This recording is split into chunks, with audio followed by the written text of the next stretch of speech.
Año 1211. El amanecer todavía no había teñido de luz las montañas del norte de China cuando una nube de polvo comenzó a elevarse desde el horizonte. No era una tormenta, era algo más temible, más preciso, más implacable. Eran los jinetes de Gengis Khan. 240.000 sombras se movían al unísono sobre un suelo helado que pronto iba a empaparse de sangre. En menos de una década, ese ejército iba a poner de rodillas a un imperio que se creía eterno, un imperio que gobernaba sobre más de 100 millones de almas. Pero ¿cómo podía una nación nómada, perdida entre estepas y glaciares, derrumbar una civilización milenaria protegida por murallas, riquezas y ejércitos inmensamente superiores en número? La respuesta no estaba en las armas, sino en la mente. Porque lo que Gengis Khan estaba construyendo no era una simple invasión, sino una máquina de conquista diseñada con precisión matemática y una voluntad desprovista de piedad. La llanura mongola, azotada por inviernos mortales, había moldeado hombres capaces de sobrevivir donde otros caían. Allí, la vida era una carrera constante contra la naturaleza. Los niños aprendían a montar antes de caminar, a disparar flechas antes de sostener un cuenco. Los caballos eran extensiones de sus cuerpos, su disciplina, un dogma. Cuando Gengis reunió a las tribus dispersas, no forjó un ejército, sino una forma distinta de entender el poder. El imperio Jin, en cambio, parecía eterno. Gobernaba las regiones más ricas del norte de China desde su fastuosa capital Chengdu, la actual Pekín. Contaba con millones de campesinos, con cosechas interminables y con fortificaciones que el mundo consideraba inexpugnables. Pero esa fuerza aparente ocultaba algo más frágil, la decadencia. Una nobleza cómoda, alejada de los campos y de las fronteras, confiaba en su número y en sus muros, mientras el enemigo cabalgaba ligero, invisible, y escuchaba el viento como si fuera un mensaje divino. Cuando los mongoles atacaron por primera vez, los generales Jin rieron. Un pueblo sin ciudades, sin acero forjado, enfrentándose a la maquinaria militar de la civilización más avanzada de Asia. Y sin embargo, a comienzos del verano de 1211, esa risa se apagó. Gengis Khan, con apenas 240.000 hombres divididos en unidades de 10.000, inició una ofensiva coordinada que avanzaba por 3 frentes simultáneos. Cada grupo sabía exactamente qué debía hacer, cada jinete conocía el papel que le correspondía. Su comunicación a través de señales de humo y mensajeros montados era más rápida que cualquier ejército sedentario. En semanas, las guarniciones Jin en las fronteras comenzaron a caer una por una. El enemigo descubrió algo devastador. Los mongoles nunca atacaban una vez, fingían retiradas, atraían a los ejércitos enemigos a su terreno y los envolvían en un torbellino perfecto. Era el nacimiento del cerco móvil, una táctica que los cronistas tardarían décadas en comprender. En el desierto de Gobi, una hueste Jin de 50.000 hombres fue aniquilada en cuestión de horas. Los cuerpos quedaron tendidos como una segunda capa de arena roja.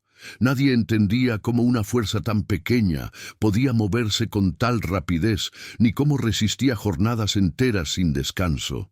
¿Habían cruzado el desierto para morir o para aprender a no temer la muerte? Durante meses, las ciudades del norte comenzaron a caer como piezas de dominó. Las rutas comerciales se interrumpieron, los campesinos huyeron a las montañas, y el gobierno Jin convocó a millones de hombres, la mayoría campesinos mal entrenados. El propio emperador Xuanzong no comprendía del todo el enemigo que enfrentaba. Para él, los mongoles eran bárbaros transitorios, ladrones de ganado con arcos rudimentarios. Esa subestimación costaría millones de vidas. En el invierno de 1212, Gengis Khan cambió de táctica. Ordenó a sus fuerzas fingir una retirada general hacia el norte. El ejército Jin, creyendo en la victoria, los persiguió. Cuando las columnas se estiraron demasiado, los mongoles los rodearon desde 3 flancos. En un solo día de combate, las tropas Jin quedaron diezmadas. El frío hizo el resto. El invierno mongol no perdonaba. Las temperaturas caían por debajo de los 40 grados bajo cero. Los caballos Jin morían congelados, mientras los mongoles, envueltos en pieles impermeables y alimentados con leche fermentada, podían cabalgar días sin apenas encender fuego. Aquella diferencia, casi invisible, se convirtió en una ventaja abismal.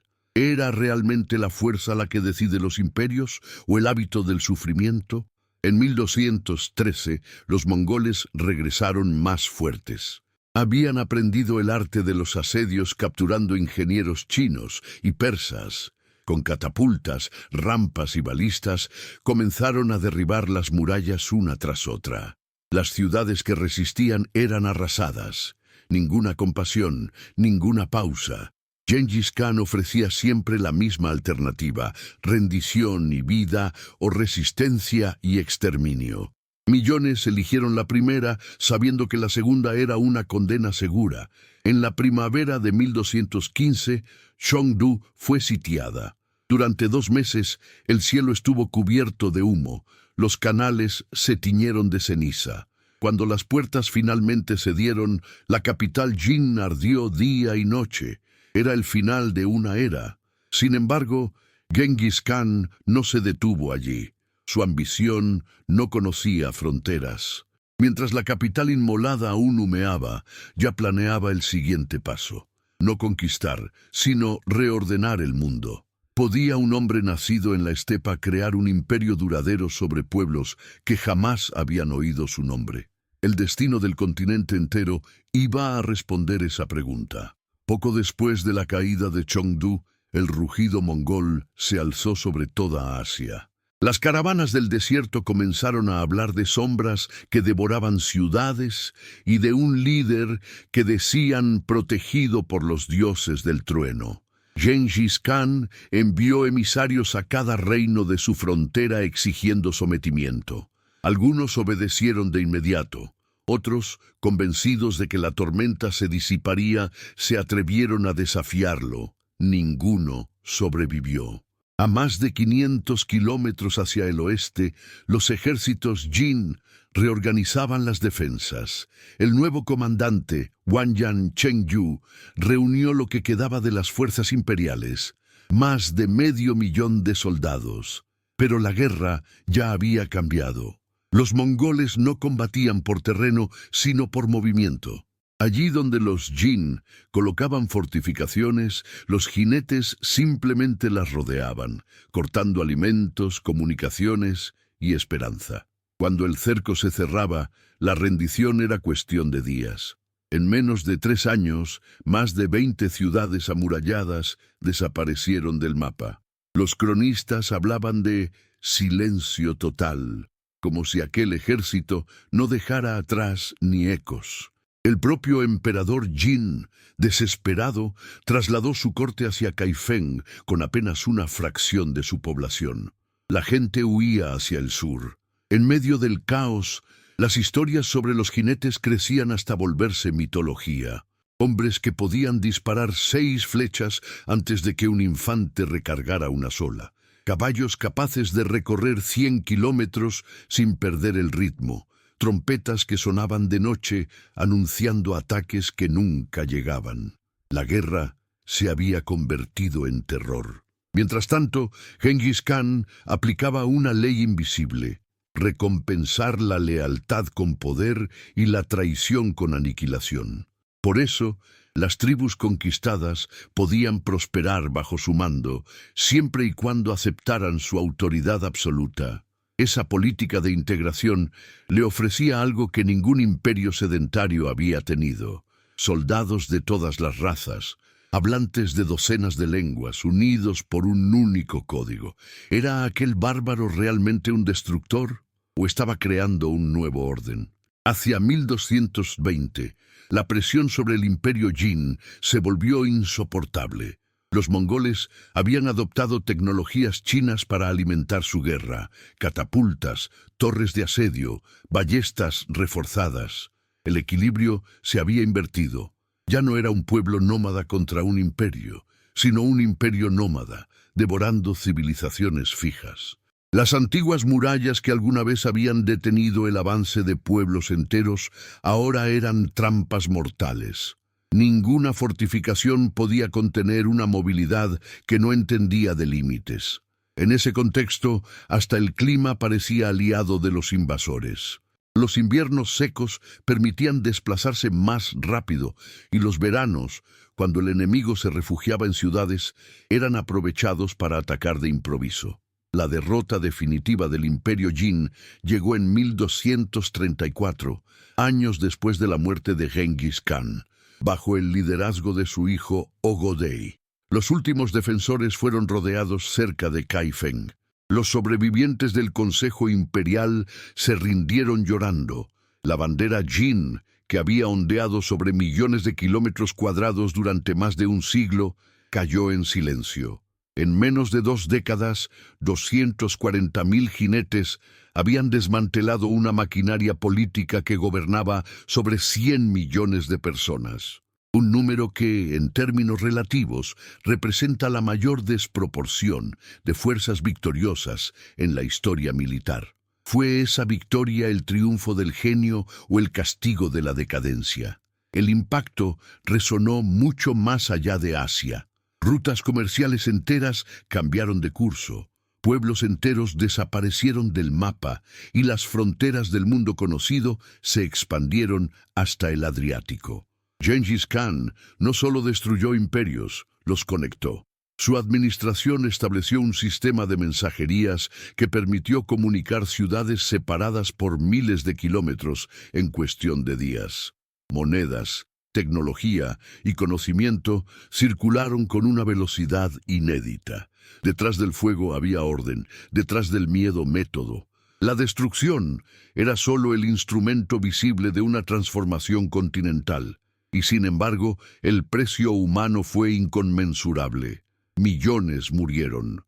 Ciudades enteras quedaron vacías. Los cronistas del sur hablaron de mares de ceniza. Cada paso de los cascos mongoles marcaba el fin de un mundo, pero para los que sobrevivieron, comenzó otro diferente. Los siglos siguientes lo confirmarían. En las rutas que Genghis Khan abrió, surgirían los cimientos del comercio mundial moderno.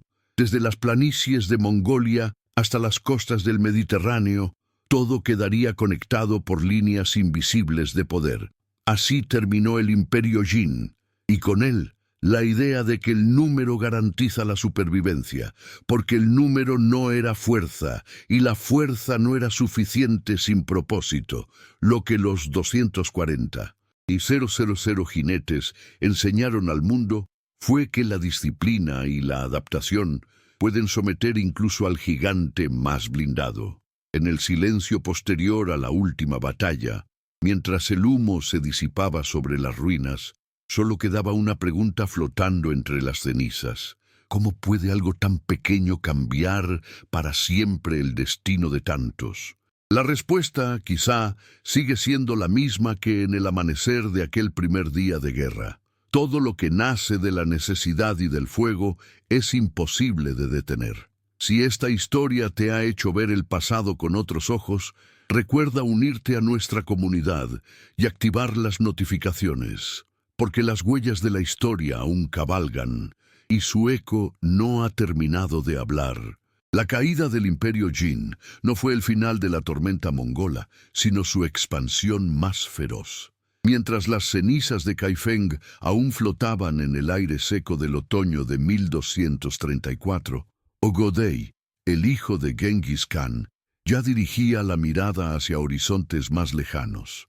Los ecos de las trompetas mongolas resonaban ahora en los confines de Asia Central, donde el vasto imperio joresmida se erguía como un coloso de oasis fortificados y ejérculos ambiciosos. ¿Podría un reino que controlaba el comercio entre Oriente y Occidente, con millones de súbditos y ciudades como Samarcanda brillando bajo el sol del desierto, resistir a los mismos jinetes que habían pulverizado a los jin?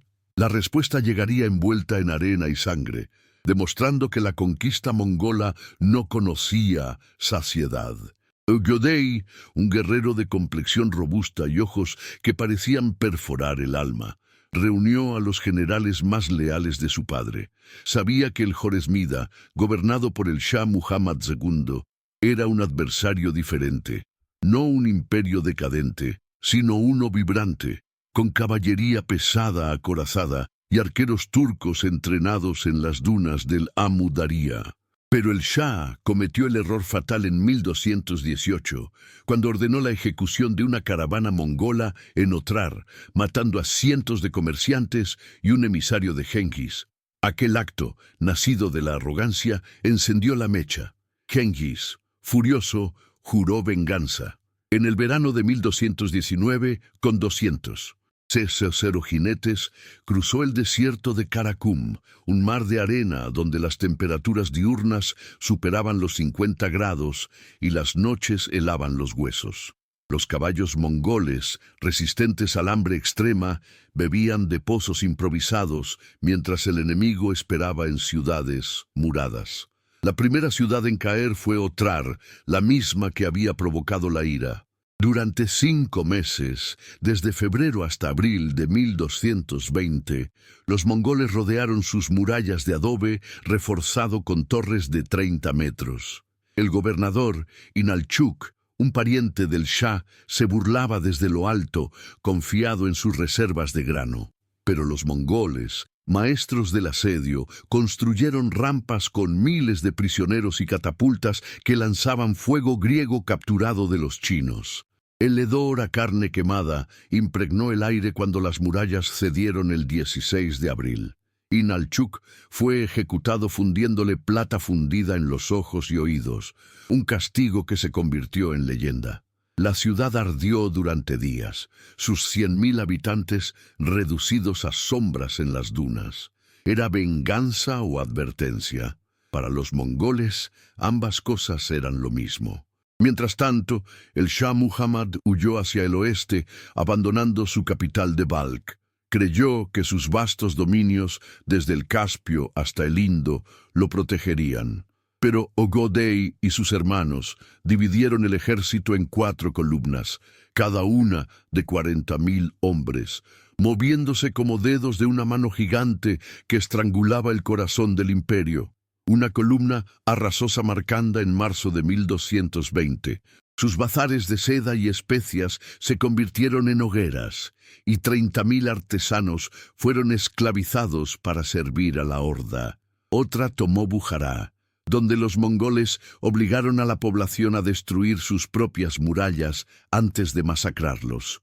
El río Sir Daria se tiñó de rojo, arrastrando cuerpos hinchados por el calor hasta el Aral. En Gurganj, la resistencia fanática duró 6 meses. La ciudad fue inundada deliberadamente al desviar el Amu Daria, ahogando a cientos de miles en un lago de lodo y cadáveres.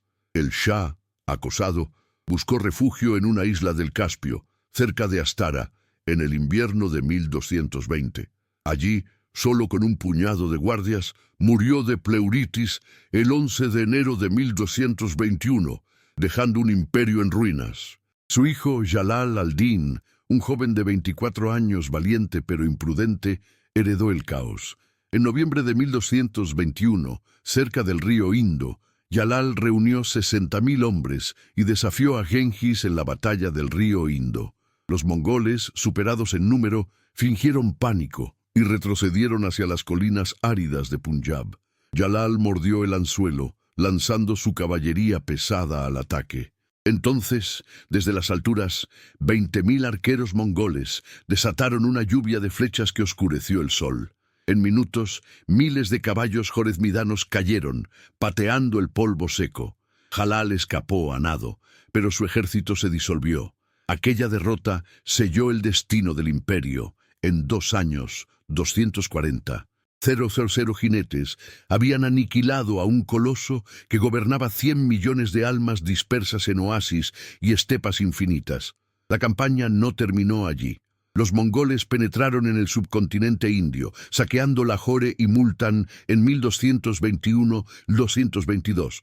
Pero Genghis decidió regresar a Mongolia, fatigado por la edad y las heridas. Dejó tras de sí un vasto cementerio de ciudades. De las 40 principales urbes del Joresmida, solo 4 sobrevivieron. Millones perecieron. El comercio de la ruta de la seda se paralizó por años. Sin embargo, en medio de la destrucción surgió algo inesperado. Los mongoles incorporaron a ingenieros persas, promovieron el comercio con impuestos bajos y unificaron lenguas y leyes bajo el yasa, el código implacable de Genghis. Carreteras postales conectaron Pekín con Bagdad en semanas, permitiendo el flujo de ideas que siglos después inspirarían a exploradores europeos. Pero el verdadero clímax mongol aguardaba más al oeste. Ögödei, coronado Gran Khan en 1229, lanzó la invasión de Europa Oriental en 1236.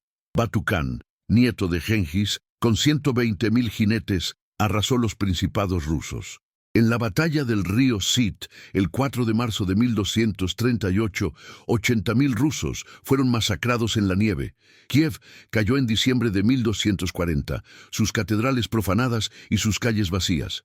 Luego, Hungría. En abril de 1241, en la batalla de Mohi, 30.000 húngaros murieron bajo una tormenta de flechas.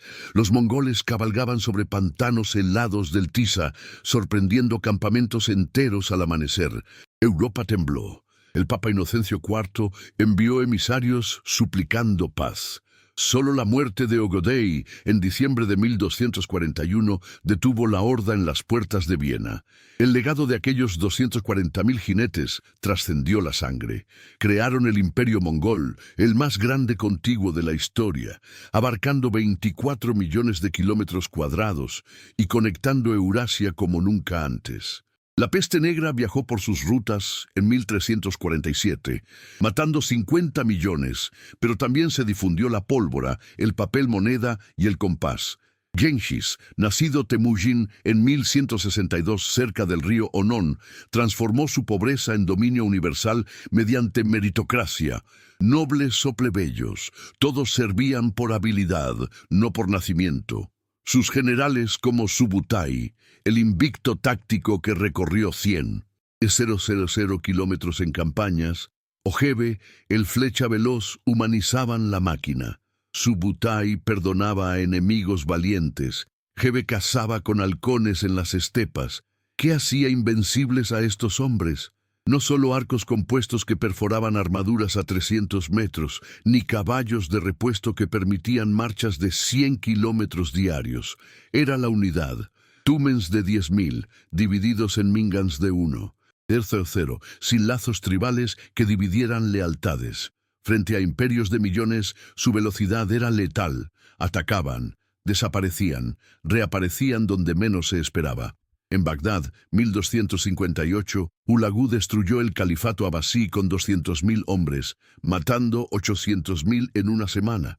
Sus bibliotecas ardieron, pero sus canales irrigaron tierras fértiles bajo nuevo mando. Aún así, el precio fue titánico. Estimaciones hablan de 40 millones de muertos en las conquistas mongolas, un 10% de la población mundial. Pueblos como los Tanguts de Xixia fueron exterminados en 1227 por resistir. Sus oasis se convirtieron en salinas estériles. Mujeres y niños esclavizados llenaban harenes y ejércitos auxiliares. Pero para los sobrevivientes, el Pax Mongolica trajo estabilidad. Un viandante podía cruzar de Corea a Polonia sin temor, pagando solo peaje. Hoy, el ADN de Genghis se halla en 16 millones de hombres vivos, prueba de su sombra genética. Sus tácticas inspiraron a Napoleón y a los Blitzkrieg alemanes. El mundo moderno, globalizado, nació de aquellas estepas. Como 240.000 jinetes doblegaron 100 millones, porque entendieron que la guerra no es fuerza bruta, sino movimiento eterno, disciplina absoluta y la voluntad de reescribir el mapa con sangre y visión. Si esta epopeya de destrucción y renacimiento te ha cautivado, suscríbete y activa la campana, porque las lecciones de la estepa aún galopan en la historia que nos define.